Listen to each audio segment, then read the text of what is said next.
Hoy les confieso que es el tercer intento de predicar este sermón que ha estado en mi corazón y en mi mente hace más de 2 años, como un año y medio largo, y siempre alguna que otra circunstancia me ha llevado pues a cambiarlo.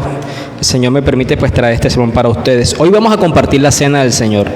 Y ustedes saben que normalmente terminamos los anuncios, compartimos la cena y después hacemos el sermón. Hoy no, hoy vamos a hacer el sermón y después del sermón vamos a compartir la cena. Porque quiero y he tenido en mi corazón que precisamente podamos tener una visión desde las Escrituras, un poco más de la variedad de ilustraciones que se hacen acerca del escenario de la muerte de Cristo en la cruz. ¿Qué significa esa muerte? ¿Cómo se dio? ¿Por qué se dio? ¿Cuál es la razón por la que se haya dado? Y luego con eso en mente, sí seamos conscientes de lo que vamos a hacer cuando participamos de la cena del Señor. Solamente les recuerdo un poco más, poner los celulares en silencio, modo avión, apagado. Recordarles por favor esto a los hermanos que están en sus casas, puedan disponerse también a escuchar esta enseñanza, y espero que sea de mucho gozo para ustedes. Vamos a ir al libro de Gálatas capítulo 3. Vamos a leer los versículos del 10 al 14. Gálatas capítulo 3, versículos del 10 al 14.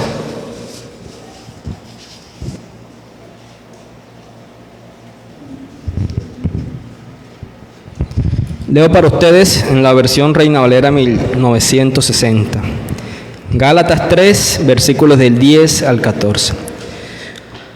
Porque todos los que dependen de las obras de la ley están bajo maldición, pues escrito está: maldito todo aquel que no permaneciera en todas las cosas escritas en el libro de la ley para hacerlas. Y que por la ley ninguno se justifica para con Dios, es evidente, porque el justo por la fe vivirá. Y la ley no es de fe, sino que dice: el que hiciera estas cosas vivirá por ellas. Cristo nos redimió de la maldición de la ley, hecho por nosotros maldición, porque está escrito: maldito todo el que es colgado en un madero, para que en Cristo Jesús la bendición de Abraham alcanzase a los gentiles, a fin de que por la fe recibiésemos la promesa del Espíritu. Vamos a orar. Padre, Señor,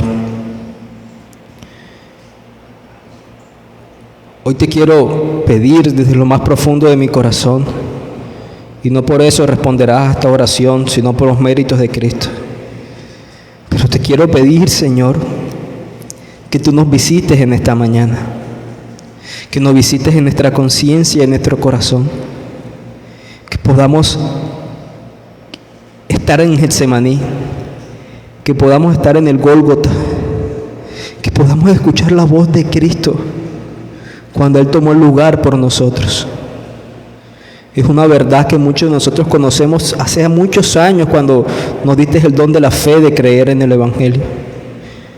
Pero es una verdad que no todos vivimos a la luz del día, que hemos ignorado, que la bendición la hemos recibido, según este texto, por la maldición que otros recibió. Dios, visítanos en esta mañana, muéstranos a Cristo, permítenos escuchar la voz de Él. Nada bueno hay en nosotros, solamente por el afecto de tu gloria puedes venir aquí y hablar a nuestros corazones. Atiende por favor este llamado en esta mañana que como iglesia te hacemos. Bendito seas, Señor. Un texto que contiene varias palabras que de pronto son extrañas para nosotros. Como ustedes bien saben, la crucifixión a lo largo de todas las Escrituras tiene varios escenarios gráficos, quizás pudiéramos llamarlo así. ¿Qué quiero decir? Tenemos varias imágenes que nos han servido desde el Antiguo Testamento a la realidad que sería el Nuevo Testamento, ¿no? Ustedes recuerdan la seguridad que brindó el arca frente al recibir la ira de Dios de un pueblo que fue elegido por gracia. Miles de años después entendemos que los que estamos en Cristo somos librados de la ira venidera de nuestro Dios soberano. ¿Y qué tal la palabra con la que Juan el Bautista ve descender a Jesucristo? He ahí el Cordero de Dios. ¿Y cuál es la imagen del Cordero? El Cordero Pascual que se celebró en Egipto, con el cual la sangre derramada fue necesaria para pintar los dinteles de la puerta y el ángel de la muerte de Jehová pasara sobre esa casa y no afectara a la familia. En el Nuevo Testamento lo vemos como un campeón, un conquistador, el capitán de nuestra salvación, lo muestra Hebreos. ¿Quién derrota a quién? Al pecado, a la muerte, a Satanás y a los demonios. Quizás hay muchas imágenes con las que pudiéramos comprender y identificarnos con la cruz de Cristo. Quizás hay muchas imágenes con las que estamos familiarizados. Pero aquí se habla de una imagen que quizás es extraña para nosotros, acerca de que Cristo fue hecho maldición, hecho por nosotros maldición. Seamos honestos. ¿Cuándo fue la última vez que pudimos escuchar que Cristo fue hecho maldición? Mayor aún, ¿quién le hizo maldición? Entendiendo de que, según este texto, las personas también se hallan bajo la maldición de la ley ¿de quién? De la ley de Dios. No es común escuchar en una congregación el día de hoy que Dios maldice o que las personas están malditas delante de Dios. No es algo que llame la atención. Quizás no es el mensaje motivador que nuestras almas necesitan escuchar en una época tan difícil de vivir. Pero es lo que nuestro texto nos quiere decir. ¿Qué podemos ver en esta mañana en estos 5 versículos? Podemos ver de los versículos del 10 al 12 la condición de todo aquel que no cumple la ley. Es alguien que se halla bajo maldición. Maldito todo aquel que no permaneciera en todas las cosas escritas en el libro de la ley para hacerlas. No el que no las conozca, el que no las ponga en práctica. En el versículo 13 vemos precisamente un intercambio. Somos redimidos, rescatados de la condición de maldición, porque otro que es Cristo, Cristo nos redimió, hecho por nosotros maldición, tomó nuestro lugar. Y en el versículo 14 que podemos ver los beneficios que goza el creyente al ser librado de esa maldición. Entonces he titulado para ustedes este sermón: la bendición del cristiano por la maldición de su Cristo. La bendición del creyente por la maldición de su Cristo. Y seguíamos diciendo cuál es esa condición inicial. Dice que todos los que dependen de las obras de la ley están bajo maldición. Escrito está. ¿Y dónde está escrito eso? Se halla por allá en Deuteronomio 27, versículo 26. El que no cumpla las palabras de esta ley, maldito será.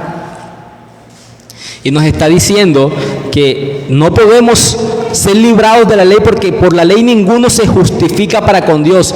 Por la ley ninguno es perdonado. Esa palabra justificado, recuerden cuando vimos las doctrinas de la cruz, es una palabra de una declaración legal, una declaración forense. Cuando la Biblia habla de que el ser humano es justificado, es una declaración en el tribunal divino de Dios, donde se le ha concedido el perdón absoluto. Se le declara como inocente a pesar de su culpabilidad. ¿Y cuál es el medio? Es decir, quizás hiciste las suficientes obras para que el juez supremo del universo te perdonara. No, aquí nos dice que es evidente según las escrituras que el justo por la fe vivirá. Somos justificados por la fe, como dice el profeta Habacuc en el capítulo 2, en el versículo 4. Y la ley no es de fe, es contraria, sino que dice: el que hiciera estas cosas vivirá por ellas. La ley dice: si tú cumples los mandatos, entonces serás librado. Pero recuerda algo: en la ley también se te establece que por solo fallar en uno de ellos se te halla culpable de todos. También se te dice que no vas a tener una retribución porque hasta cierto día de tu vida le incumpliste, pero a partir de ahí hiciste el esfuerzo sobrenatural más humano posible y las cumpliste, entonces no se te va a tener en cuenta tu pasado. No, delante de Dios no es eso. En su santidad todo pecado es aborrecido, pasado, presente o el que cometas en el futuro. Por eso la ley es contraria, la ley no es de fe. Porque solamente por la ley, el que intenta ser librado por Dios, tiene que cumplirla a perfección.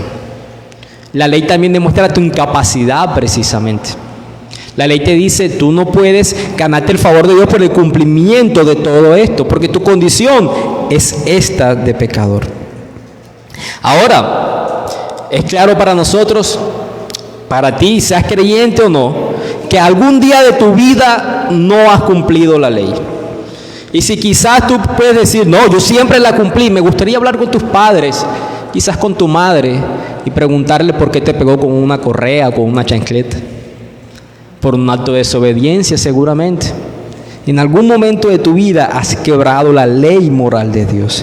Y la consecuencia de ese quebrantamiento es la maldición que se recibe.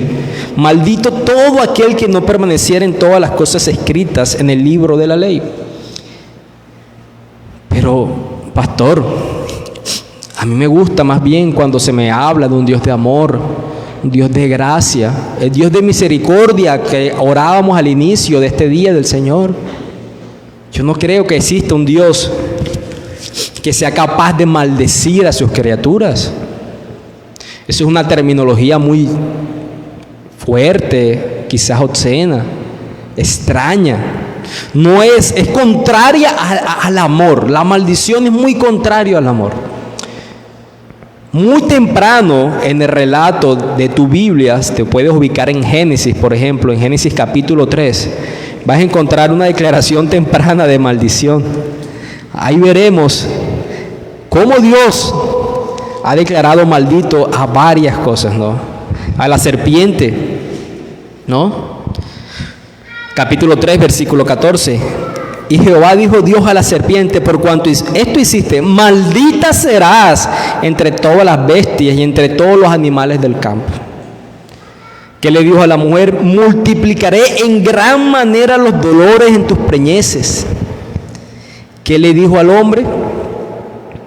Por cuanto obedeciste a la voz de tu mujer y comiste del árbol, maldita será la tierra por tu causa. Con dolor comerás de ella todos los días de tu vida, espinos y cardos te producirá. Tendrás que trabajar con el sudor de tu frente y con el esfuerzo físico. Vamos en el capítulo 3, ya fue maldito Satanás, fue maldito el hombre, fue maldita la mujer, fue maldito la tierra donde ellos habitaban. Si llegas al capítulo 4, cuando vemos la historia de Caín y Abel, y Caín comete el primer homicidio además de su familia, de ser su familia. ¿Qué fue lo que le dijo Dios? Versículo 11 del capítulo 4. Ahora pues, maldito seas tú de la tierra que abrió su boca para recibir tu mano en la sangre de tu hermano. Luego vamos ahí y estamos en la ley. Y hay un escenario entre Deuteronomio 27 y 28, donde Dios le pide a Moisés que divida las 12 tribus. A una de ellas los lleva a un monte. ¿Ustedes recuerdan esa parte? Uno los lleva al monte Ebal, van a ir unos, y otros estarán sobre otro monte, el monte Gerizim, capítulo 27 de Deuteronomio, y divide 6 tribus para el monte Gerizim, donde estos 6 tribus van a bendecir al pueblo, y las otras 6 tribus estarán en el monte Ebal para pronunciar la maldición sobre el pueblo. Desde un monte van a gritar la bendición y desde otro monte van a gritar la maldición. Por ahí la bendición, el capítulo 28 se nos dice: si tú oyeres atentamente la voz de Jehová tu Dios para guardar y poner por obra todos sus mandamientos que yo te prescribo hoy también, Jehová tu Dios te exaltará sobre todas las naciones de la tierra. Vendrán sobre ti estas bendiciones. Miren el versículo 3 del capítulo 28 de Deuteronomio. Bendito serás tú en la ciudad, bendito en el campo, bendito el fruto de tu vientre, bendito el fruto de tu tierra, bendito el fruto de tus bestias, la cría de tus vacas, los rebaños de tus ovejas. Bendita será tu canasta y tu artesana de amasar. Bendito serás en el entrar, bendito serás en el salir. Jehová derrotará a tus enemigos que se levantarán contra ti. ¿Cuál era la bendición de cumplir la ley? Serás bendito en la sala de tu casa, serás bendito en la cocina, en el patio, al entrar, al salir, en los vientres de tu familia, los vientres de tus animales, serás bendito una y otra vez. Gozarás del favor de Dios por ti y en medio de ti para con tu pueblo. Pero por lo contrario, si desobedecías la ley, el capítulo 27, o ahí mismo en el capítulo 28, en el versículo 16 se nos dice: maldito serás tú en la ciudad y maldito en el campo, maldita tu canasta y tu arteza de amasar, maldito el fruto de tu vientre, el fruto de tu tierra y la cría de tus vacas y los rebaños de tus ovejas, maldito serás en tu entrar y maldito en salir. Y Jehová enviará contra ti la maldición, Jehová enviará contra ti la maldición, quebranto y asombro en todo cuanto pusieres mano e hicieras, hasta que seas destruido y perezcas pronto a causa de la maldad de tus obras por las cuales me habrás dejado. Jehová traería maldición sobre el que desobedeciera la ley que él había dado en sus estatutos. Y a partir de ahí, lo que vemos es una nación viviendo ¿bajo qué? Bajo la maldición de Dios. ¿Cuántas veces fue destruida Israel? ¿Qué pasó con los judíos en el año 70 cuando Roma la invadió y la destruyó y fue quemada? Una y otra vez vemos en el accionar de esta nación la maldición proclamada en la ley, y aún los profetas. Jeremías 11:3 recuerda estas verdades: ustedes son malditos por desobedecer a Dios. Pero entonces, y aquí quiero hacer un paréntesis, ¿por qué en este siglo, en esta era, en estos años, no se habla sobre la maldición desde los púlpitos, o es muy extraño que se escuche? Por varios asuntos. Y quiero hacer un paréntesis como para contender un poco por la fe, hacer algo de apologética. En primer lugar, el gozar de la gracia común de Dios, el gozar del favor que Dios ofrece a todas sus criaturas. El sol nace para justos y para impíos. La tierra produce, aunque con dificultad, para unos y para otros. El gozar del favor momentáneo de Dios, lo que los teólogos llaman gracia común, nos hace pensar que tú estás bajo la bendición de Dios. Ustedes no han visto, y no es mentira, en esas series de narcotráfico, cómo los sicarios muchas veces agradecen a Dios porque las vueltas les salió bien. ¿No han visto eso cuando muchas veces aún los hombres lujuriosos hicieron lo malo, es decir, adulteraron y su pareja no los descubrió, y a quién agradecen? ¿A Dios? ¿No es verdad que las personas han comprendido el favor que pueden recibir en su diario vivir como parte que Dios ofrece bendición, y por mucho pensar nunca les podrás tú convencer de que se hallan bajo maldición porque han desobedecido la ley de Dios en cierto momento de su vida? Si a eso le sumamos que Satanás, el Dios de este siglo, con sus demonios, que son ángeles disfrazados de luz, mantienen enceguecido a la humanidad, y desde el púlpito se promociona de que goces del favor de Dios constantemente en tu vida, porque Dios es amor, y lo es, y no se le habla con la completa verdad de todas las escrituras, pues las personas nunca se van a considerar en maldición. Hazte esta pregunta en esta mañana: ¿tú te has considerado bajo maldición sin Cristo en tu vida? Tú podías decir: sí, yo estaba bajo condenación, pero ¿me hallaba bajo maldición de Dios?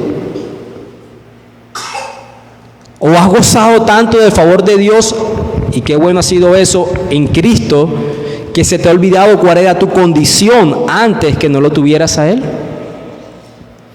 Y creo, como tercer punto también, una de las cosas por las cuales las personas no comprenden que se hallan bajo maldición de Dios, porque en la actualidad no comprendemos eso, porque cuando tú hablas de maldición, ¿cuál es el contexto cultural sobre la maldición? Un brujo con un muñeco vudú, unas agujitas, los 7 amarres para asegurar la pareja, el brebaje para conseguir no sé qué cosa.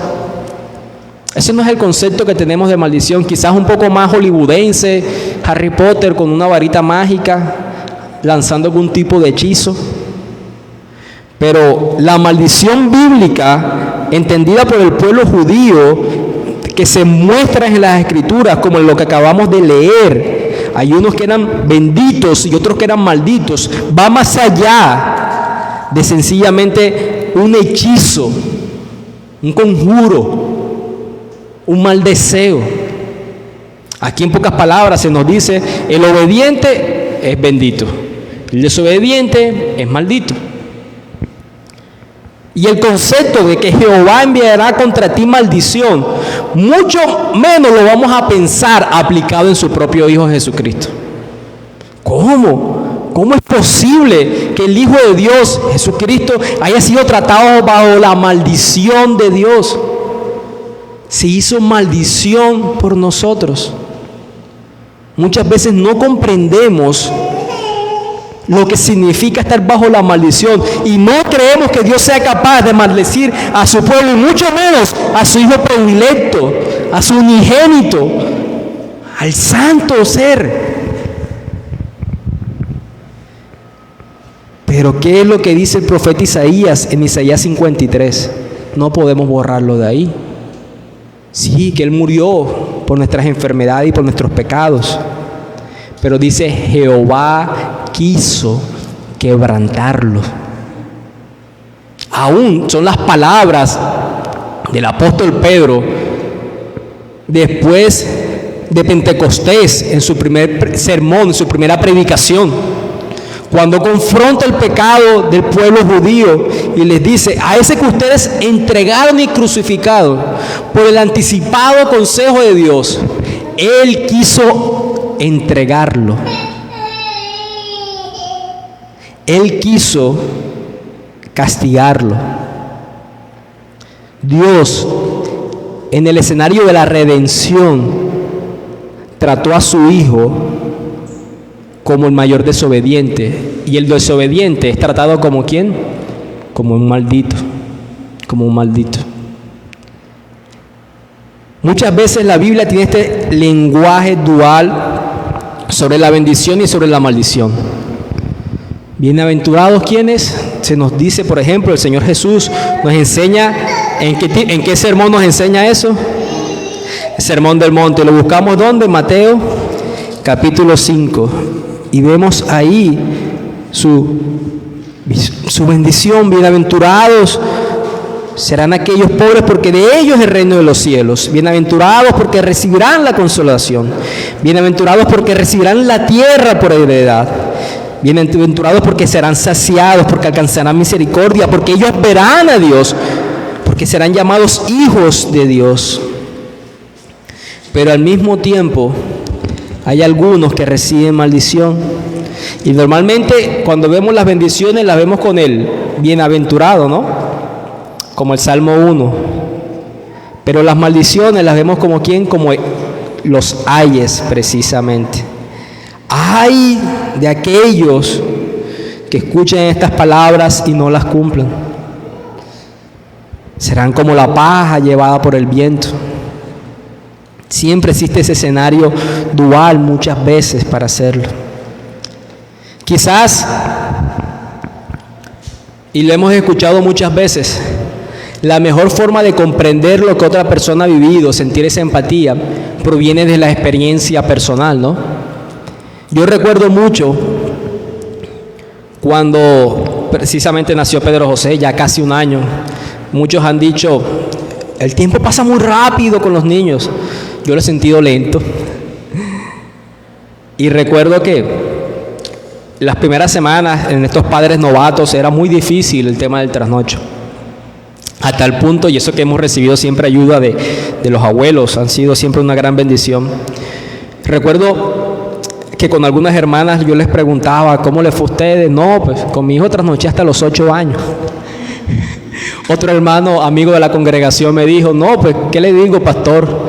mis hijos ya tienen 16, 17 y 18 y todavía trasnocho porque ahora salen, llegan a la casa y yo por allá a las 1 de la mañana me levanto, ya llegaron, ¿será que dejaron la puerta con el pasador? No, y, o sea, igual ese trasnocho continúa. Yo intentaba buscar alivio, pero el alivio que se me mostraba era la realidad. Y en eso la sabiduría de mi abuela me decía: hijo, ahora sí vas a poder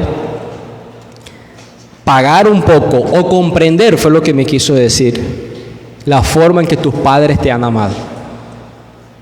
Cuando tú eres padre y cuando tú haces ese enorme sacrificio físico, porque requiere un sacrificio físico, entenderás mucho de lo que los padres hicieron. Y es verdad.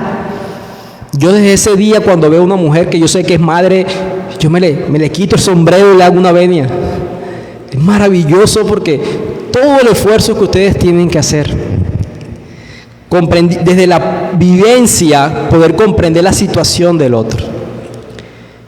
Pero con Cristo, con lo que Él vivió, con lo que Él se hizo maldición por nosotros, lo que Él recibió de parte de Dios, no podemos tener esa experiencia. Quizás alguno de nosotros daría la vida por alguien bueno, aún por su propio hijo. Pero ¿quién moriría por el homicida de su propia familia? Por el que le hizo mal a sus hijos. ¿Quién daría la vida físicamente hablando por el que te afectó moralmente en tu familia? Nadie, nadie. Pero una forma en la que quizás podemos comprender,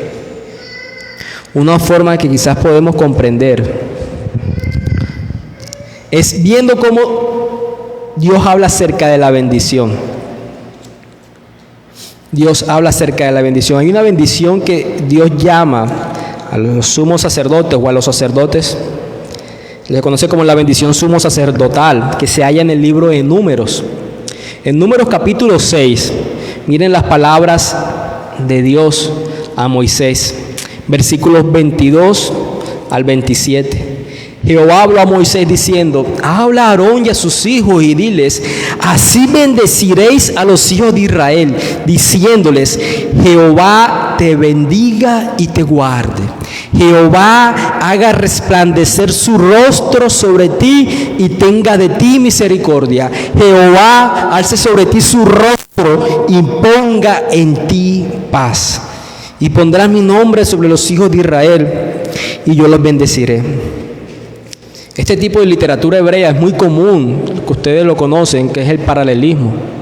Y entre los paralelismos que existen, en este caso es un paralelismo de sinónimos. Quiere decir que la misma idea se repite línea tras línea. Porque si de pronto no lo comprendiste la primera vez que lo leíste, lo comprendas la segunda. Y si no lo comprendiste en la segunda, lo comprendas la tercera.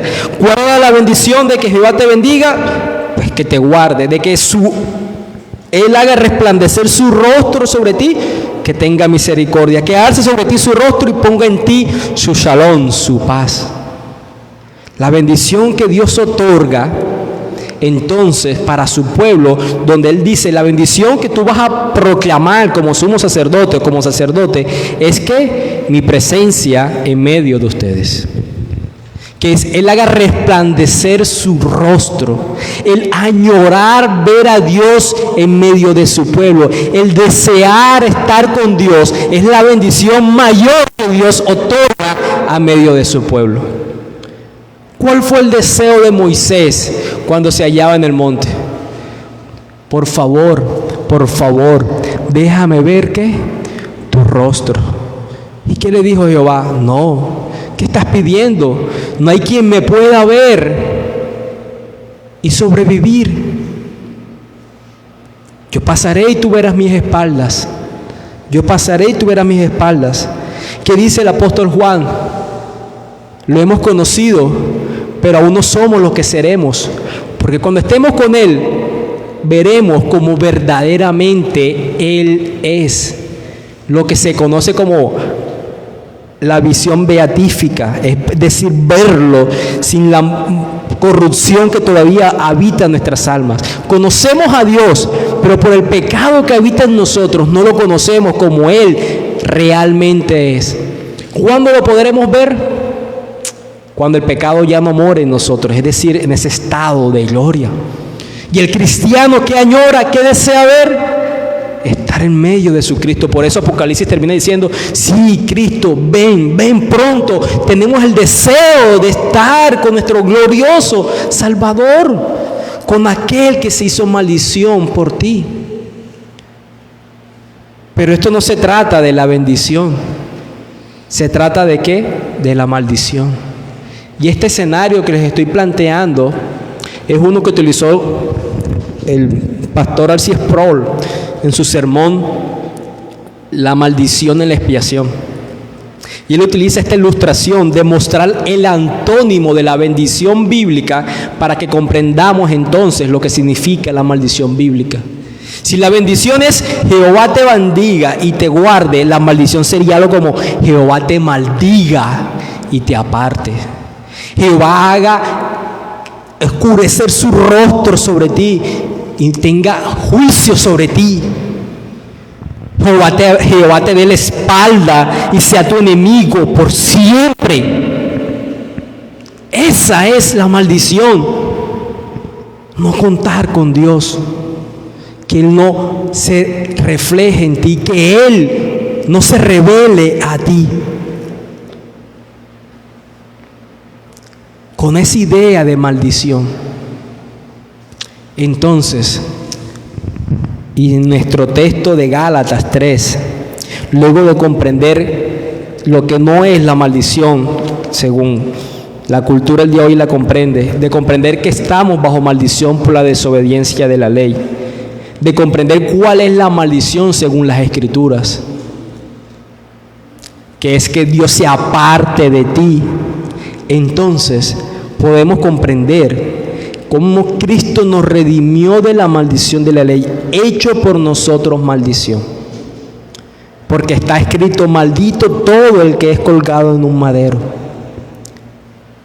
Mis hermanos, nosotros no podemos disminuir el sacrificio físico de Cristo en la cruz. Los látigos romanos a los que se les incrustaba huesos para que cada vez cuando fuera latigado al quien ellos trataban como culpable se devolviera ese látigo con trozos de carne. La humillación pública de los escupitajos, de las burlas, de ser coronado con una corona de espinas que atravesó su mente, su carne, no lo podemos disminuir. Pero cuando creemos únicamente y enseñamos que somos rescatados de nuestra condenación por el dolor físico únicamente, y creemos que Él se hallaba en Getsemaní sudando sangre porque tenía en su omnisciencia la capacidad de ver el dolor físico que se venía sobre su vida, estamos dejando algo por fuera mayor que nos revela textos como este. Muchos apóstoles, mártires cristianos murieron crucificados, decapitados, quemados de cabezas y murieron alegres. Esteban murió mirando el cielo mientras era apedreado y veía los cielos abiertos y al Hijo sentado al lado del Padre, con alegría en su corazón. No es la muerte física lo que llevó a Cristo a padecer en Getsemaní.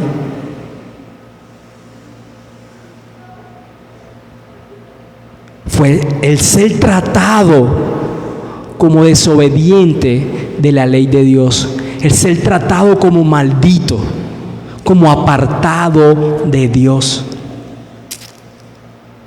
¿Qué dijo Jesús en su andar en medio de esta tierra? El Padre y yo uno somos. Lo que el Padre me ha dado, lo que el Padre me ha dicho, yo se lo he dicho a ustedes. Hay una comunión eterna entre el Hijo y el Padre, del cual Él gozó. Del seno del Padre he salido para venir a servirlos a ustedes. Hay una gozo y alegría en la unidad de la Trinidad entre el Padre y el Hijo, que siempre habían disfrutado. Pero llegó el momento donde esa unidad, como lo describe Pablo a Timoteo, en el misterio de la piedad, iba a haber una separación entre el Padre y el Hijo. Un único Dios, y por eso Pablo lo llama como misterio de la piedad. Lo que Cristo estaba experimentando en esa cruz romana, haciéndose maldición, era como si escuchara desde el cielo: Jehová te maldiga y te aparte, Jehová te dé la espalda y oculte su rostro sobre ti. Todo aquello que tú habías gozado con el Padre ha sido quebrantado y tratado como el más vil pecador, como desobediente a la ley. ¿Por quién? Por ti, por ti, por ti. Habacuc 1:13 dice: tú eres tan puro de corazón, tú eres tan puro de ojos, que ni siquiera puedes mirar el pecado. Dios, en la santidad de Dios, todo lo que tiene que ver con pecado, Él se aparta. Por eso fue desterrado Adán y Eva. Pero ¿quién es ese que fue hecho maldición? ¿Quién es ese Cristo sino el que cumplió la ley a la perfección? El santo ser de Dios. Y Dios decide añadir de forma gráfica a ese escenario de la maldición que Cristo estaba recibiendo a la hora novena, o desde la hora sexta hasta la novena, apagando las luces del universo, como diciendo: ahí está el rechazo por mí. En este ser crucificado, quien está recibiendo la culpabilidad de los demás, que ni siquiera el sol lo va a alumbrar. No fue como los teatros, que se apagan todas las luces y hay un reflector que apunta al altar principal para que los demás lo pudieran ver. La oscuridad de ese día en el Gólgota fue total en la ciudad. El ejemplo claro que Dios estaba dando la espalda al Hijo que siempre había amado. A diferencia de Abraham, que fue detenido en el último momento antes de crucificar, de asesinar a Isaac, Dios no detuvo su mano porque Jehová quiso quebrantarlo. ¿Ustedes recuerdan el día de la expiación? Levíticos, cuando se hacía una vez al año, que se expiaba el pecado de toda la nación, se escogían 2 machos cabríos, uno para la propiciación y el otro el Azazel, el de expiación. El de la propiciación era asesinado y su sangre era rociada en el propiciatorio, precisamente para aplacar la ira, satisfacer la ira de Dios. El de la expiación, el sacerdote ponía las manos en representación gráfica, donde confesaba sus pecados y los de la nación, y luego ese macho cabrío era sacado del tabernáculo y llevado afuera de las carpas de la nación, como una señal de que Dios se apartaba del pecado, como ha estado separado el este del oeste. Macho cabrío representaba el pecado de la nación y representaba la descomunión con Dios. No había comunión en ese momento. Dios había ordenado que su tabernáculo estuviera en el medio de las 12 tribus, formando un círculo para ejemplificar precisamente la bendición de Israel con Dios en el medio. La bendición de Israel era contar con Dios, de que ellos fueran el pueblo de Dios y Dios fuera para ellos como su Dios. El Gólgota quedaba fuera de Jerusalén, del templo, como una representación de ser apartado y desterrado Cristo por tus pecados y por los míos, y ser tratado como te correspondería a ti y a mí delante de Dios. Podemos comprender entonces lo que dice Mateo 27, luego de que narra de que las luces fueron apagadas, cuando Jesús clamó: Elí, Elí, lama sabantani, Dios mío, ¿por qué me has abandonado? No por lo que estaba sintiendo físicamente, sino por lo que su corazón había visto, cómo Dios había ocultado su rostro cargar con tus pecados y con los míos. Él se hizo maldición para que tú fueras hecho bendición delante de Dios. Él se hizo el maldito para que tú fueras el bendito y tú pudieras gozar de su rectitud y Él tuviera que pagar por tu culpabilidad. Y nos dice nuestro texto en Gálatas que por consecuencia de esto recibimos la bendición de Abraham, para que en Cristo Jesús la bendición de Abraham alcanzase a los gentiles. ¿Cuál es la bendición de Abraham? Abraham creyó y le fue contado por justicia, es decir, el perdón. El perdón. Precisamente somos perdonados por la fe en la obra de Cristo. ¿Y cuál es la otra bendición? De que recibiéramos la promesa del Espíritu. No solamente Dios nos otorgó el perdón al tratar a su Hijo como maldito, sino que nos dio de su propio Espíritu. Te quitó el corazón de piedra, te puso uno de carne, te dio de su propio Espíritu y te dio sus leyes. Y ahora, en dependencia de su Espíritu, tú puedes cumplir amorosamente esas leyes. Con su Espíritu puedes buscarlo de todo corazón. Con su Espíritu puedes servirlo y amarlo como antes no podías. Gozas de la bendición de ser añadido a la familia de Dios, porque los que son de su familia tienen su Espíritu. Porque por el Espíritu podemos clamar Abba, Padre. Gozas de la bendición de pertenecer a la familia de Dios, porque otro tuvo que sufrir la maldición de Dios, el ser apartado de Dios. ¿Cómo lo entendieron los apóstoles? ¿Cómo entendieron los apóstoles el sacrificio de Cristo? El apóstol Pablo le dice a Tito en el capítulo 2, versículos 13 y 14, aguardando la esperanza bienaventurada y la manifestación gloriosa de nuestro gran Dios y Salvador Jesucristo, quien se dio a sí mismo por nosotros para redimirnos de toda iniquidad, rescatarnos del pecado, sí, y purificar para sí un pueblo propio, celoso de buenas obras. Pablo entendió que por la obra de Cristo, por su sacrificio, por ser tratado como maldito, podía ser no solo rescatado de su condenación, sino purificado, una nueva vida. Palabras de Pedro, primera de Pedro, capítulo 2, después que les ha dicho a los hermanos, sométanse al rey. Miren el ejemplo de Cristo, que cuando fue humillado se guardó, se cayó, para que así como Él padeció, nosotros tuviéramos su ejemplo y sigamos sus pisadas. Y dice en el versículo 24 del capítulo 2 de primera de Pedro, quien llevó mismo nuestros pecados en su cuerpo sobre el madero, para que nosotros, estando muertos a los pecados, vivamos a la justicia. La obra de Cristo no te otorga únicamente la libertad de la culpa, la justificación, sino que con su Espíritu te da una nueva naturaleza para que tengas una nueva vida y una nueva condición moral. ¿Sabes qué pasa?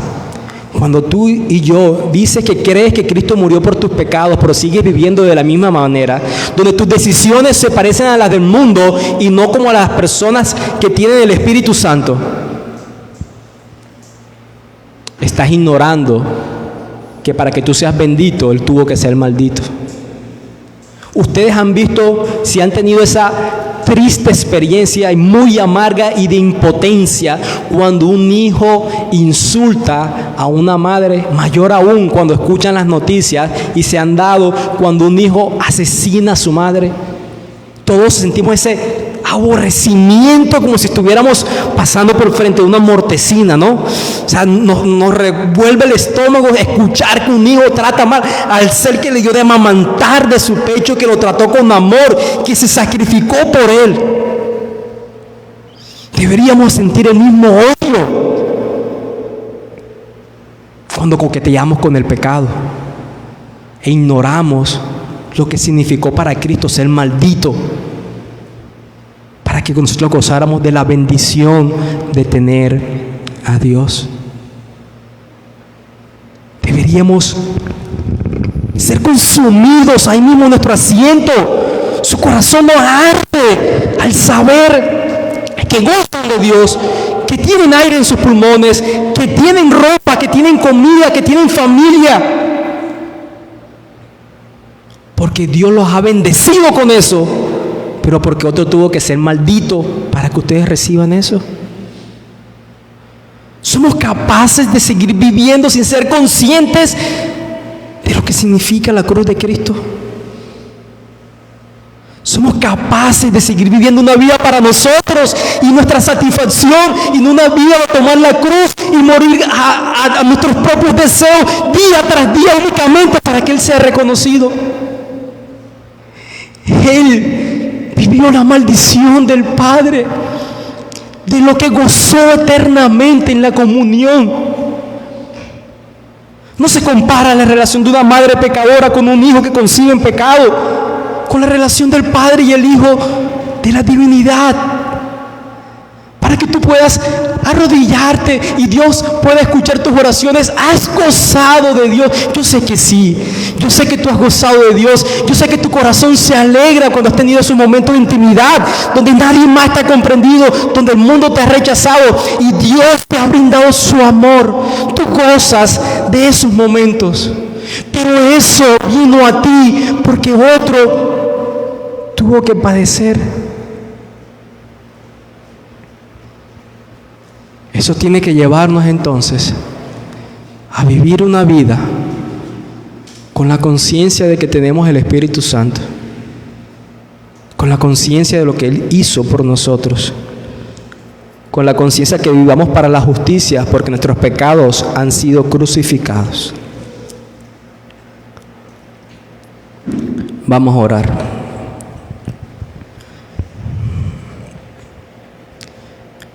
Oh Dios, Padre, perdónanos, Señor. Perdónanos cuando nos levantamos todos los días y creemos que el día es para nuestras cosas, para vivir.